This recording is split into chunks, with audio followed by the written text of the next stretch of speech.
Bismillahirrahmanirrahim. Assalamualaikum warahmatullahi wabarakatuh. Waalaikumsalam warahmatullahi wabarakatuh. Saya Adnan Mustaki dari SMA Negeri 1 Parakan Sala, CGP Angkatan 8 Kabupaten Sukabumi. Kali ini saya bersama dengan Bapak Kepala Sekolah SMA Negeri 1 Parakan Sala, Kabupaten Sukabumi, yaitu Bapak Didin Jamaluddin, SPD MPD. Dalam kesempatan ini saya akan mewawancari beliau berdasarkan dari modul 3.1, yaitu pengambilan keputusan berdasarkan nilai-nilai kebajikan.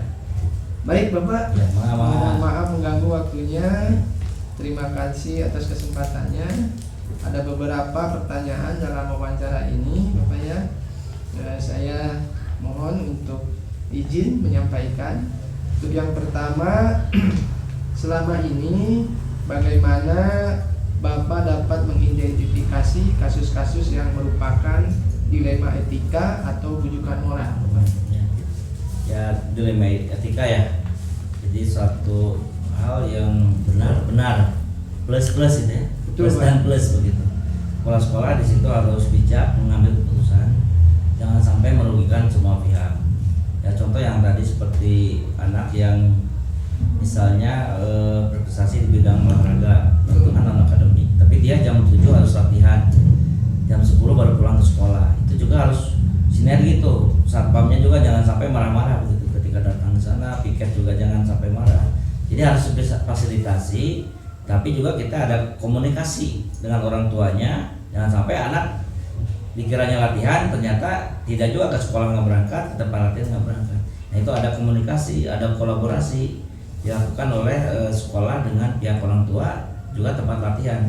Karena prestasinya juga akan mengangkat juga nama baik sekolah juga nanti. Jadi prestasi itu bukan di bidang akademik dan non akademik saja.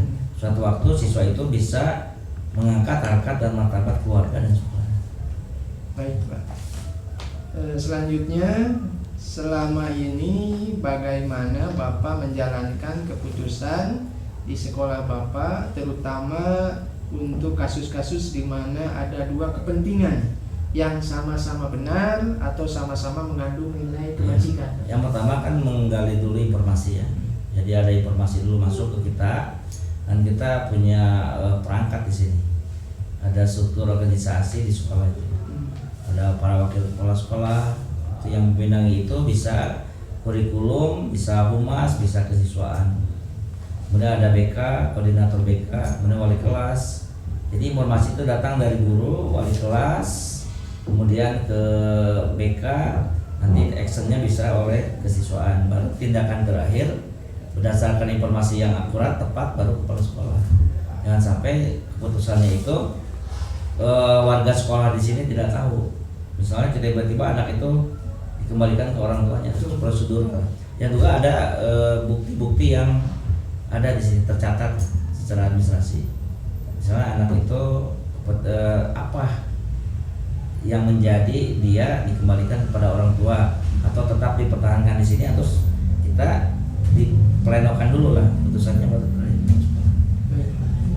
Oke, terima kasih Bapak. Selanjutnya untuk pertanyaan yang ketiga, langkah-langkah atau prosedur seperti apa yang biasa Bapak lakukan selama ini Pak, untuk terkait dengan pengambilan keputusan? Yang pertama, identifikasi masalah dari mulai yang prioritas sampai yang tidak prioritas.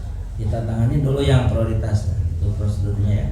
Kemudian yang langkah selanjutnya, kita mengumpulkan para wali kelas yang bersangkutan. Wali kelasnya diundang. Nah, kemudian nanti kita lihat sejauh mana ada permasalahan, ada yang dilakukan oleh misalnya tata tertib yang dilanggarnya yang mana, atau juga mungkin dia karena siswa ini bukan meninggalkan sekolah itu bukan karena malas begitu kan ya. Jangan sampai tindakan wali kelas, kepala sekolah, kemudian kesiswaan BK berbeda, harus sama. Prosedurnya begitu. Baik Pak, terima kasih. Selanjutnya yang keempat, hal-hal apa saja yang selama ini Bapak anggap efektif dalam pengambilan keputusan pada kasus-kasus dilema etika? Dilema etika ya? Iya Pak. Cari keputusan yang beradab.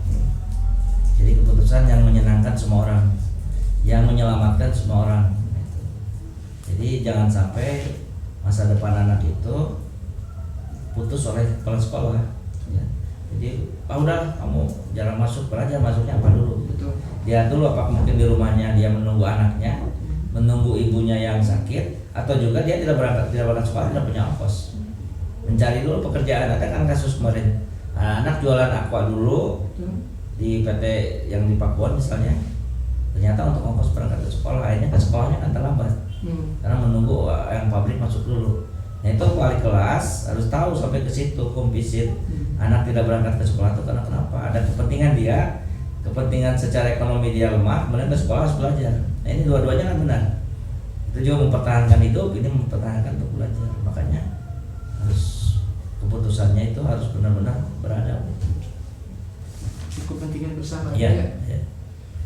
Baik, selanjutnya Pak, hal-hal apa saja yang selama ini merupakan tantangan dalam pengambilan keputusan pada kasus-kasus dilema etika? Ya, tantangannya. ketika terjadi miskomunikasi, satu miskomunikasi, bisa saja kan yang dilema etika itu terjadi pada siswa yang orang tuanya ngajar di sini juga. Hanya ketika akan diberikan tindakan kan, kadang-kadang kita melihat dulu ini bagaimana efeknya.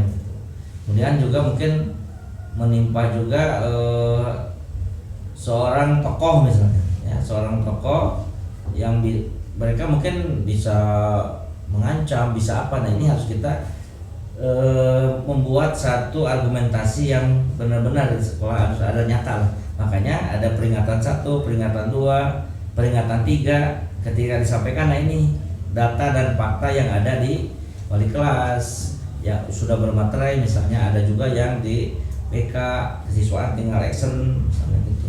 Tetapi ketika terjadi pada etika dilematik itu misalnya yang tadi kejadiannya anak harus misalnya latihan olahraga juga harus masuk, nah itu komunikasi. Jadi yang penting ada komunikasi Baik.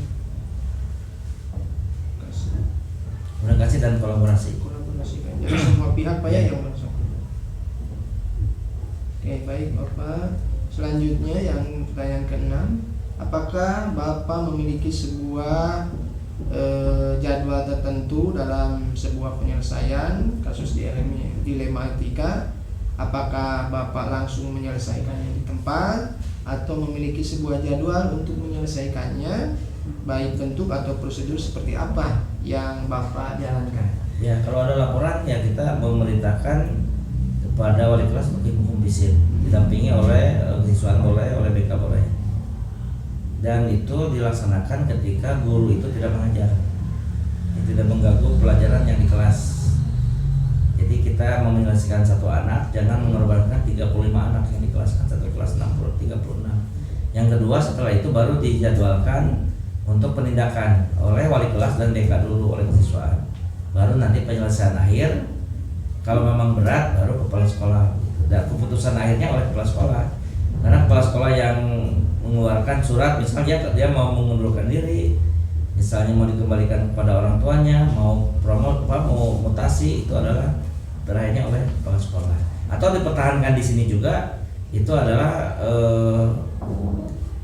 oleh kepala sekolah berdasarkan informasi yang akurat dari wali kelas, dari BK dan sebagainya. Baik. Oke, terima kasih Bapak. Selanjutnya, adakah seseorang atau faktor-faktor apa yang selama ini mempermudah atau membantu Bapak dalam pengambilan keputusan dalam kasus-kasus dilema etika ini? Ada. Satu ya mendapatkan informasi dari guru, mungkin juga dari penjaga sekolah juga bisa ya. Dari semua elemen yang ada di SMA Perancala, wali kelas, atau juga mungkin kita dari masyarakat yang menyampaikan itu bahwa memang benar anak itu seperti itu. Misalnya keadaan ekonominya lemah, tapi ke sekolah harus, ongkosnya tidak ada, akhirnya terlambat. Nah itu juga harus dipikirkan, harus bijaksana oleh sekolah. Nah informasi itu kita tampung, tabayunkan, kemudian di cross check dengan memvisit, akhirnya kita memberikan keputusan yang berimbang. Jadi menyelamatkan masa depan anak itu, jangan sampai nanti anak itu dia memiliki beban di keluarganya yang tidak diketahui oleh orang lain, sekolah langsung memvonis. Nah itu yang salah. Baik, Pak. Betul Pak, terima kasih Pak. Selanjutnya pertanyaan yang terakhir Bapak, dari semua hal yang telah disampaikan barusan oleh Bapak, pembelajaran apa yang dapat Bapak petik dari pengalaman Bapak mengambil keputusan dilema etika?